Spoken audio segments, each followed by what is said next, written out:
حضرت صلی اللہ علیہ وآلہ وسلم پر وحی کا ابتدائی دور اچھے سچے پاکیزہ خوابوں سے شروع ہوا۔ آپ خواب میں جو کچھ دیکھتے وہ صبح کی روشنی کی طرح صحیح اور سچا ثابت ہوتا۔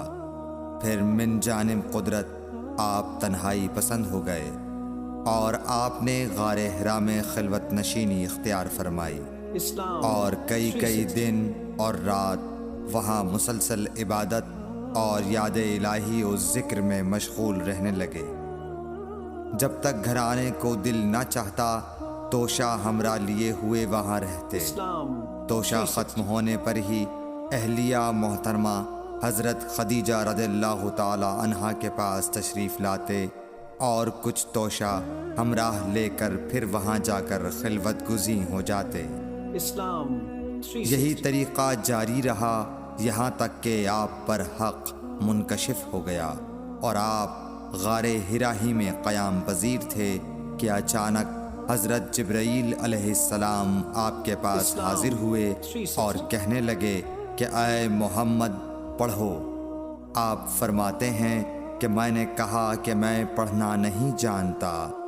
آپ صلی اللہ علیہ وسلم فرماتے ہیں کہ فرشتے نے مجھے پکڑ کر اتنے زور سے بھینچا کہ میری طاقت جواب دے گئی۔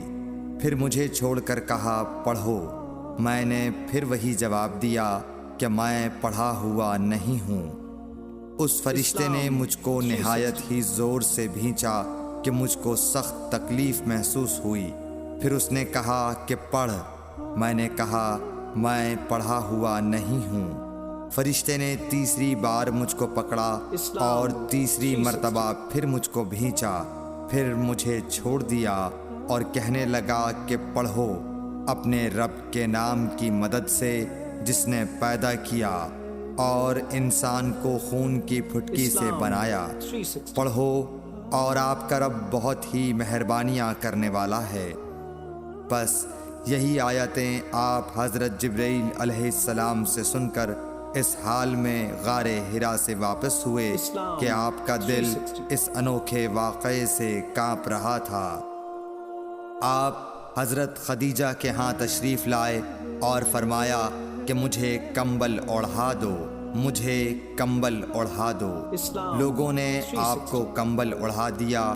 جب آپ کا ڈر جاتا رہا تو آپ نے اپنی زوجہ محترمہ حضرت خدیجہ رضی اللہ تعالی عنہا کو تفصیل کے ساتھ یہ واقعہ سنایا اور فرمانے لگے کہ مجھ کو اب اپنی جان کا خوف ہو گیا ہے۔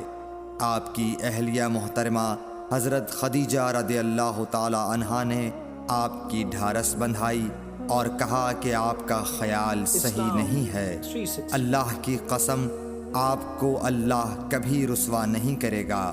آپ تو اخلاق فاضلہ کے مالک ہیں۔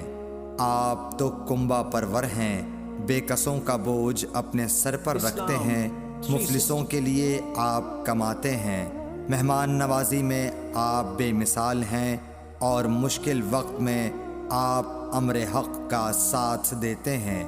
ایسے اوصاف حسنہ والا انسان یوں بے وقت ذلت و خواری کی موت نہیں پا سکتا۔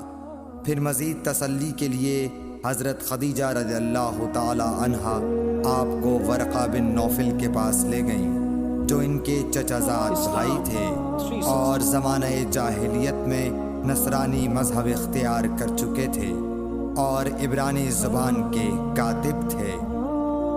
چنانچہ انجیل کو بھی حسب منشائے خداوندی عبرانی زبان میں لکھا کرتے تھے۔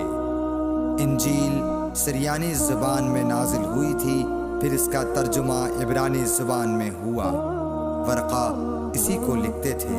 وہ بہت بوڑھے ہو گئے تھے، یہاں تک کہ ان کی بینائی بھی رخصت ہو چکی تھی۔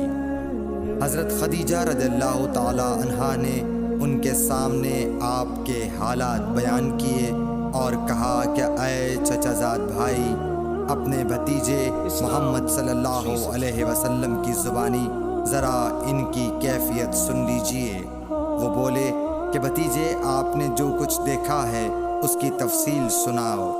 چنانچہ آپ صلی اللہ علیہ وآلہ وسلم نے از اول تا آخر پورا واقعہ سنایا، جسے سن کر ورقہ بے اختیار ہو کر بول اٹھے کہ یہ تو وہی ناموس معزز رازدان فرشتہ ہے جسے اللہ نے حضرت موسیٰ علیہ السلام پر وحی دے کر بھیجا تھا۔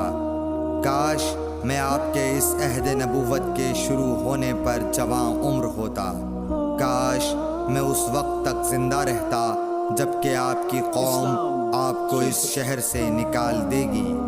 رسول کریم صلی اللہ علیہ وآلہ وسلم نے یہ سن کر تعجب سے پوچھا کہ کیا وہ لوگ مجھ کو نکال دیں گے، حالانکہ میں تو ان میں صادق و امین و مقبول ہوں۔ ورقہ بولا، ہاں یہ سب کچھ سچ ہے، مگر جو شخص بھی آپ کی طرح امر حق لے کر آیا لوگ اس کے دشمن ہی ہو گئے ہیں۔